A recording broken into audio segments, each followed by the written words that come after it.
I'm going to kick it off with a question that was in the question and answer session. So the first question I got was, during lockdown there was an increased use of green spaces by the public, and many realised what they'd been missing and realised how beneficial it was for their health. How can we keep the momentum going post-COVID?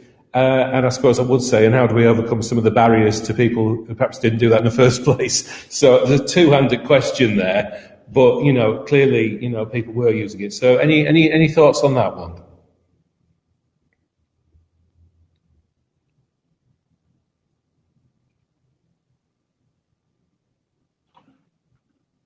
I'll throw some in, Tim, if you want. Yeah, sure. Thanks for that. So I think, we talk a lot about a new normal. I think a lot of us are starting to see that the new normal can look rather like the old one if we're not too careful about it.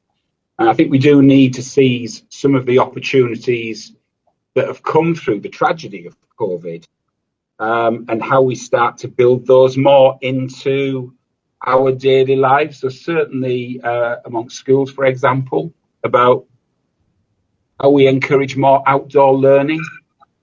If we're still serious about issues like social distancing for a bit longer, we don't want kids in the classroom. There's massive opportunities for all aspects of learning in school grounds and in wider spaces, which encourages children to be more outdoor orientated.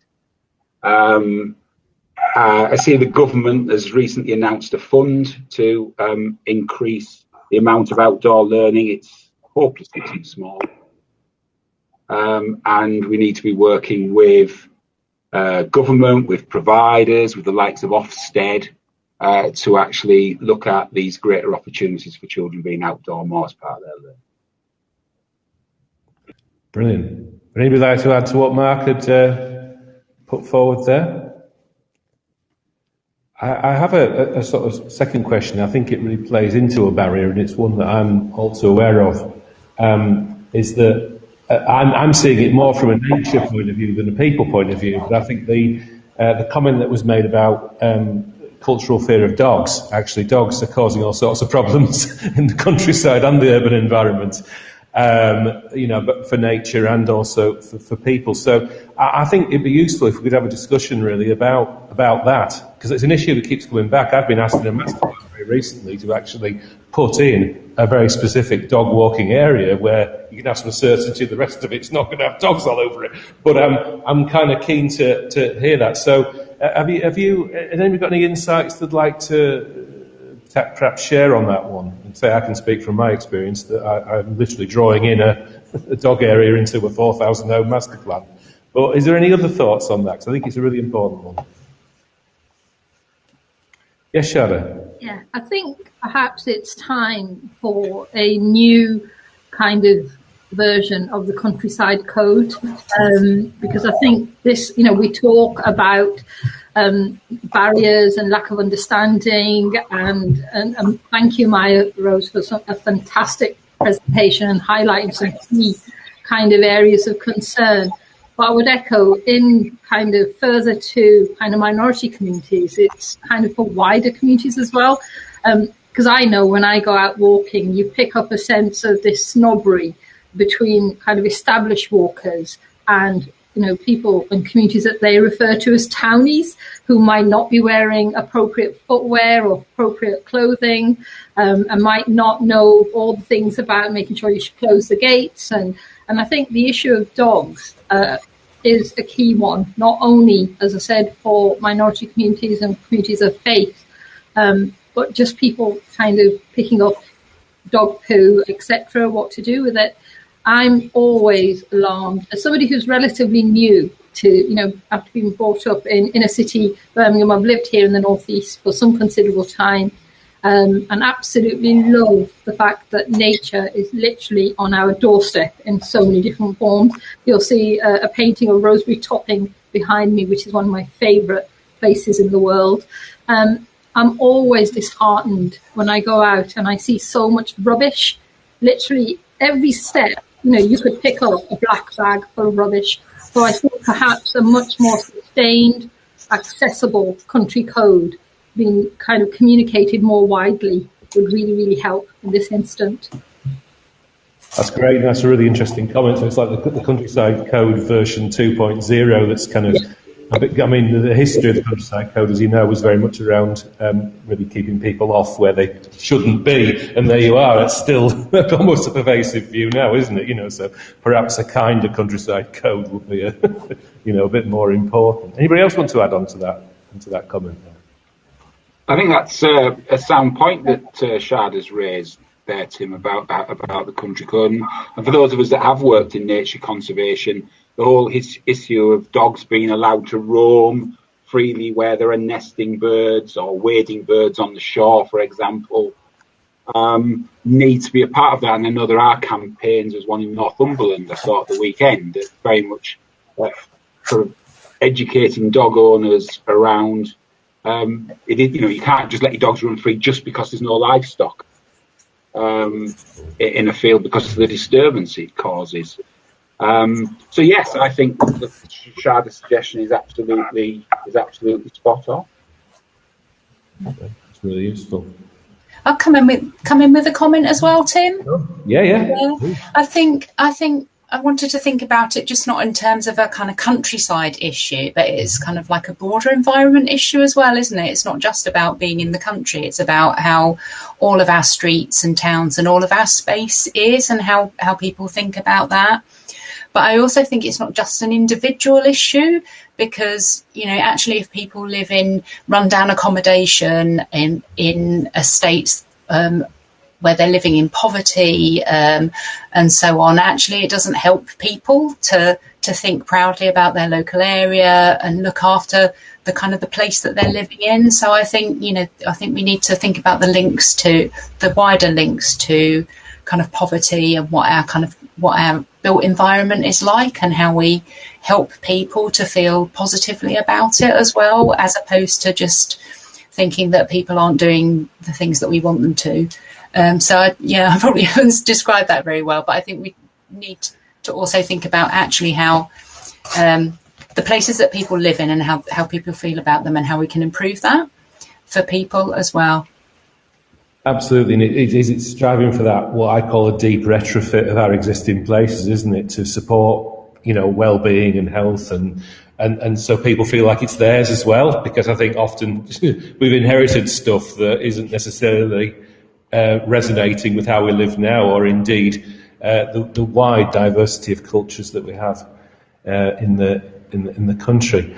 I've got one for you particularly, Mya-Rose, which was, are there plans to bringing and expanding Black to Nature and the nature camps for young people at a national level? Yeah, absolutely. I think that would be fantastic if we were able to. So historically, we've been based in the Southwest just because that is where I live and that is all we had the resources to do. We're actually very excited because we're running our first camp with people, like a large group of kids from London for the first time, which we're doing that in the summer. I'm really looking forward to that. But I think in general, it's something that I'd really like to be able to do more of. And I think also, not necessarily from Black to Nature, but I think something I'd like to push for more promotion of isn't just bringing kids out into the countryside, but helping kids to understand how much green space there is where they live as well. So at the camp we did yesterday, we had someone coming down from London talking about how there wasn't any green space around her. And I was like, actually, London has the most green space per capita in all of Europe. And I suppose in general, like what we're trying to do isn't necessarily just give these kids a single experience of going out, but just in general help them to understand that they can enjoy going into a green space and they don't have to become like, massive naturalists or anything, but just that they understand that going out into a green space is good for you and that they can enjoy it and that that's maybe something that they should seek out going forward in whatever shape or form that ends up taking. But yes, I would love to be able to expand Black to Nature, and it's mainly a resources issue why we haven't. That's amazing, thank you. And certainly the Tees Valley, I'm sure, would be a very, very very welcoming place, which I think, it's good to hear. And Shahda. Yeah, just to add on to Mya-Rose's point about kind of creating more opportunities for young people from diverse backgrounds, as well as communities from wider backgrounds, to get out and about and access nature. I think it's also really important for the natural world to have a better understanding of our communities. It definitely has to be a two-way approach in terms of, it's no point us working directly with young people or communities to say, these are all the reasons that you should be be able to benefit and access nature if, our organisations and institutions aren't necessarily geared up to respond to that need. So I think some kind of shared learning would be absolutely essential. I totally agree. I suppose that leads into, I guess, another question, because actually we've got a sector here, and there's a lot of people here who do represent the sort of wider green sector in that sense. And I suppose it was just to have probably a frank and open discussion right now about what can we do, tomorrow. What can we do in the sector to change what is actually a pretty well attested situation that we're in, that, participation in many things to do with the natural environment is not particularly diverse. And I wonder if there's any ones we could chuck in now just as a starting point. Not that we're going to solve that in the next 10 minutes, but is there some actions we need to be taking right away that anyone would like to bring out?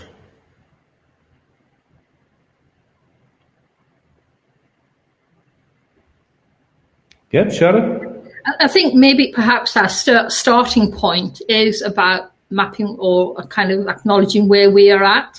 Mm-hmm. I have been really impressed with the appetite amongst the various kind of environmental and nature groups locally and across the region, because as part of the work that we did as Nature Collective, we kind of got to speak to lots of people, and people were really open and kind of, willing to say, actually, we're not necessarily reaching all parts of all our communities. So some of it is perhaps just kind of getting in a place, and obviously with this whole new virtual kind of world that we live in, that would perhaps be easier to manage. But it's sharing good practice. But as I said early on at the end of my presentation, it's just kind of, be prepared to have difficult conversations and make sure whatever solutions we come up with are kind of co-created and produced by our communities, not just by us, because none of us can be kind of spokespeople for everybody. We can always just talk from individual kind of experiences.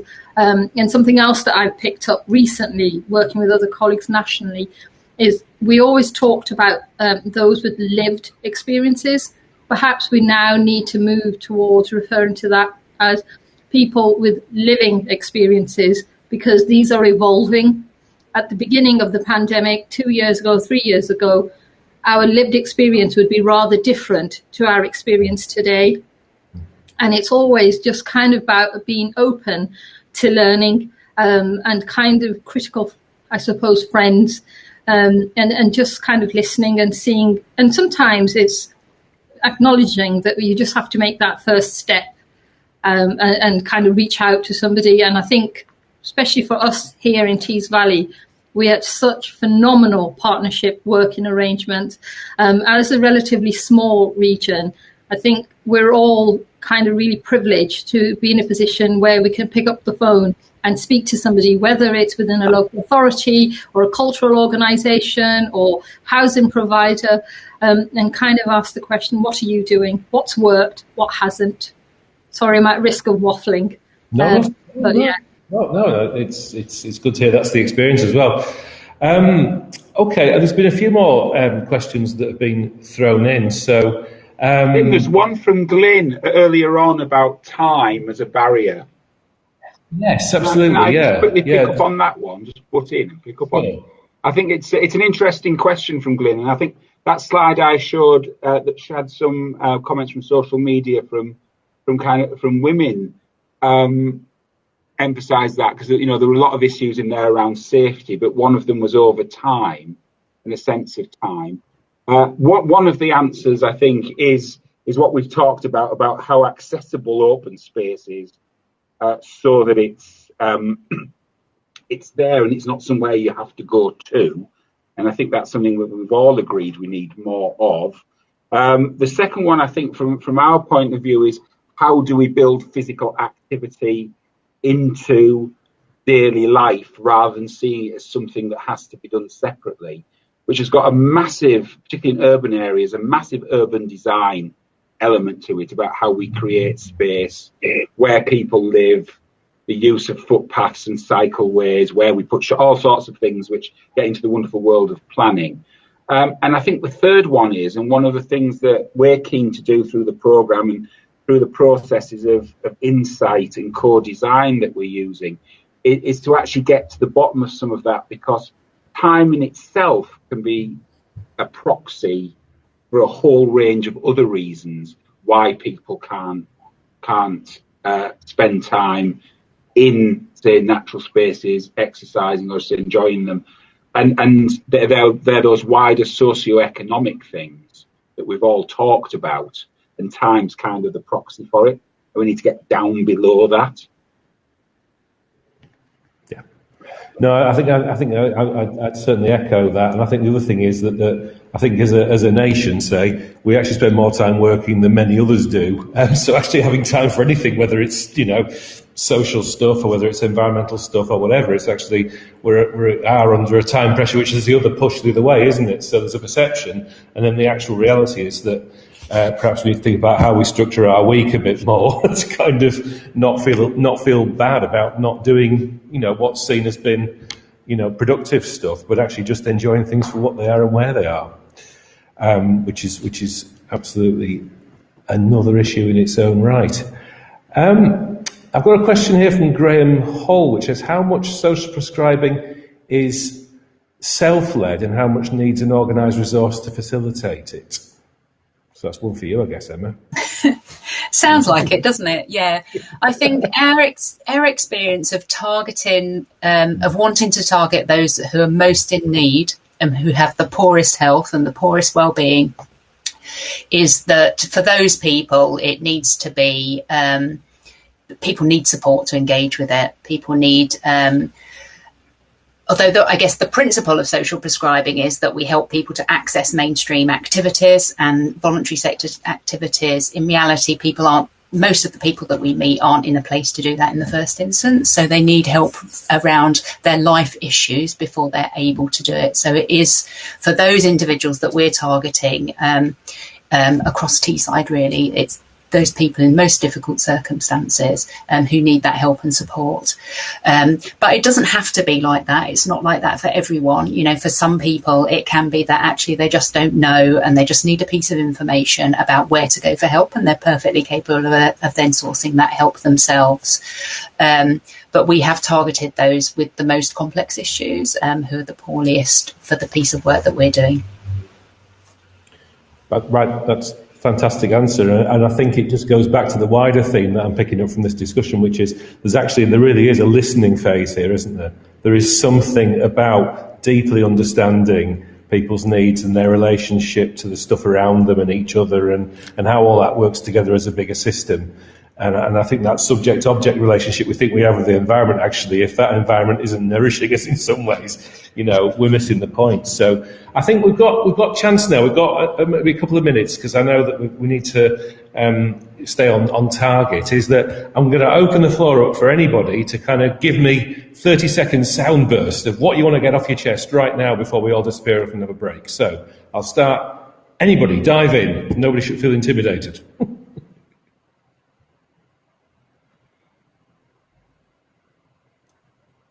No. I guess I would just say, Tim, my biggest shout out would be for us to stop working in silos.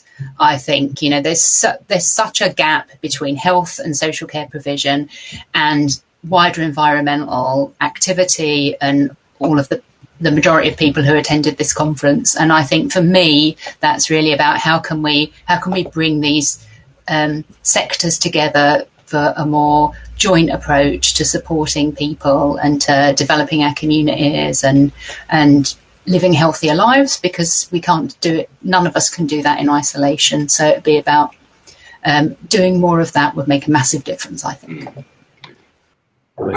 Thank you. Shahda? Just very quickly to add to what Emma has said, I think working collaboratively on these kind of key issues is the only way forward.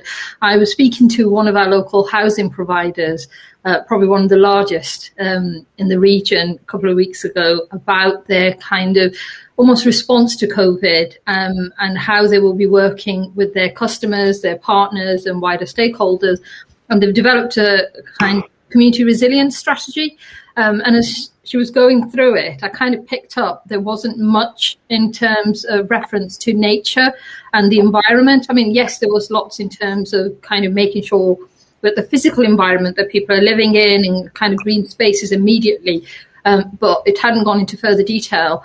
And I kind of talked about the work that we'd been doing and how it was really essential that that's linked. And I think later on this year, they're hoping to have a kind of gathering of all key partners locally to kind of map out where there are opportunities for us to kind of collaborate. And I think perhaps there's a job for us to produce a really succinct kind of key notes, key messages that we can share with our key public and private as well as voluntary sector partners locally. Because as we kind of head towards this whole recovery and profiling and re-understanding what we need to do, I think will be helpful for those who aren't part of this world to kind of understand what role they can play. And I think, it's a bit of a pity that our colleagues from the economic kind of recovery group aren't all here, because I think there's definite links that we need to make. Absolutely. Brilliant. Right. Any final thoughts before I close the session? I think those 2 points there are absolutely right. These are complex issues that we face, that we need complex actions together and collaboratively to make it happen. A lot of people don't like it because it's going to be messy, but we just have to say yes to the mess. Lovely. Fantastic. Right. Well, absolutely awesome. Thank you so much for everybody who's given their time to speak today and to contribute to the discussion. I could do this all day. It's brilliant. I think I've certainly got some thoughts I want to take away and see how the Tees Valley can be a leader, like we do try to be, in terms of some innovation around this stuff. Thank you so much. I'll see you all after the break. Go and enjoy the marketplace. Go and enjoy the lounge. And thank you very much. Lovely.